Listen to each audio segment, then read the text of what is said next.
Hi అండి, అందరికీ నమస్తే. ఈరోజు మన ఛానల్లో కోనసీమ జిల్లాలోని ఆత్రేయపురం మండలం రాలి గ్రామంలో వేంచేసి ఉన్న జగన్మోహిని కేశవ స్వామి వారి ఆలయాన్ని చూస్తూ ఈ ఆలయం యొక్క ప్రత్యేకతలన్నీ కూడా తెలుసుకుందాము.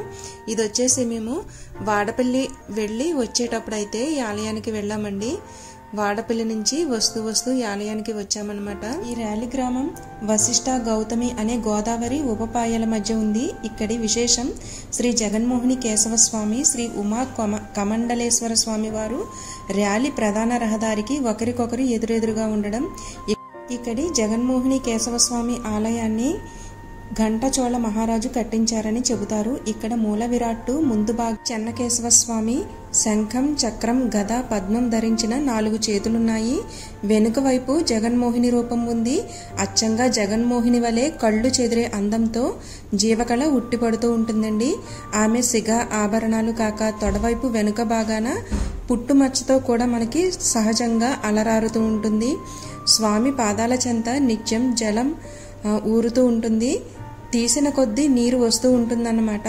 విష్ణుదేవుని పాదాల దగ్గరే కదా గంగ పుట్టింది. ఈ విగ్రహంలో చుట్టూ దశావతారాలు శ్రీదేవి, భూదేవి, గంగా, గరుత్మంతుడు చెక్కబడ్డారు. దేవతలకు, రాక్షసులకు అమృతాన్ని పంచి వచ్చిన జగన్మోహిని విష్ణుమూర్తి అని మరచి ఆమె రూపానికి మోహంలో పడి శివుడు ఆమె వెంటపడి పరిగెత్తాడట. ఆమె ఇక్కడి వరకు వచ్చి జగన్మోహిని చెన్నకేశవ స్వామి మూర్తిగా అంటే శిలగా మారిందని ఇక్కడి జనం చెబుతూ ఉంటారు.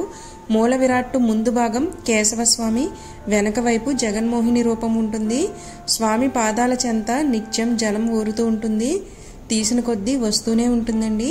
ఈ ఆలయ ప్రాంగణంలో శ్రీదేవి, భూదేవి, నారదుడు, తుంబుర, రంభ, ఊర్వశి, కిన్నెర, కింపురుష, గోవర్ధన గిరీశుడైన శ్రీకృష్ణుని, ఆదిశేషుని, గరుడిని, గంగా విగ్రహాలు చూస్తే శిల్పకళా చాతుర్యం ప్రకటితమవుతుంది.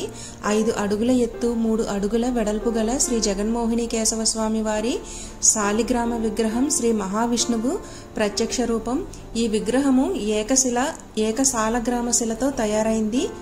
విగ్రహము ముందు వైపు విష్ణువు కేశవస్వామి, వెనక వైపున జగన్మోహిని రూపంలో ఉన్నారు. ఇంతటి పురాతనమైన మహిమాన్వితమైన ఆలయాన్ని మీరు కూడా దర్శించుకోండి. ఐ హోప్ మీకు ఈ వీడియో నచ్చిందని అనుకుంటున్నాను. నా వీడియో కనుక నచ్చినట్లయితే లైక్ చేయడం మాత్రం మర్చిపోవద్దు. మీ ఫ్రెండ్ అండ్ ఫ్యామిలీస్కి షేర్ చేయండి. మన ఛానల్ని తప్పకుండా సబ్స్క్రైబ్ చేయండి. పక్కనున్న బెల్ ఐకాన్ని యాక్టివేట్ చేయడం మాత్రం మర్చిపోవద్దు. Thank you for watching friends. Thank you.